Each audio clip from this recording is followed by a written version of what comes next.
আসসালামু আলাইকুম। আজকে আপনাদের দেখাবো কিভাবে ঘরোয়া পদ্ধতিতে আপনারা সাইলেজ বানাবেন। তো গরুর খামারের জন্য এটা অত্যন্ত গুরুত্বপূর্ণ বিষয় যে আপনারা যদি ঘাস সংরক্ষণ বা ভুট্টা সংরক্ষণ করে রাখতে পারেন, পরবর্তীতে ক্রাইসিসের সময় এই ঘাসগুলি আপনারা খাওয়াতে পারবেন।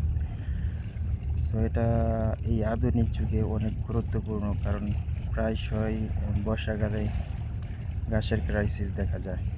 সো আজকে দেখাবো কিভাবে আপনারা সাইলেজ বানাবেন। প্রথমত সাইলেজ অনেক পদ্ধতিতে করা যায়। বস্তায় করা যায়, দেয়ালের ভিতরে করা যায়, গর্তের ভিতরে করা যায়। যার যেরকমভাবে সুবিধা সে সেভাবে করে। আমাদের উপকরণ ভুট্টা গাছ, রাব বা পচা মিঠাই যে যাই বলে ওইটা, এই ২ টাই। আর কিছু ঘাস মেশানো হয়েছে। তো প্রথমত ওই গর্তের ভিতরে কুচি, কুচি করে কেটে, মেশিন দিয়ে কেটে তারপরে গর্ত কিছুটা ভরাট করে দেন ওইটার উপরে রাব বা মিঠাই যেটাই বলি না কেন ওইটা দিয়ে দিছি।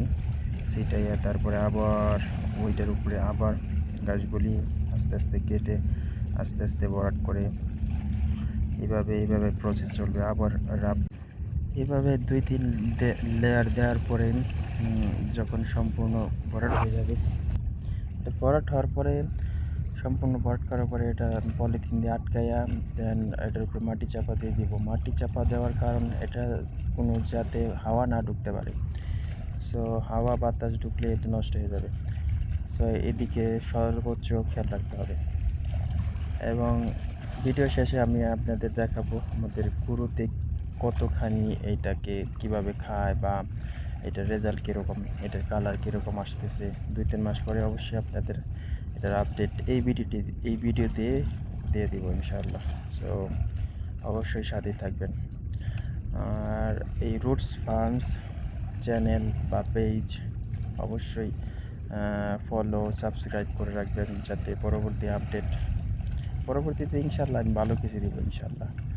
গরুর খামারের যাবতীয় কাজকর্ম, দেন বাগানের কাজকর্ম, ইনশাআল্লাহ সমস্ত কিছু আপডেট A to Z এই চ্যানেলে দেওয়া হবে ইনশাআল্লাহ।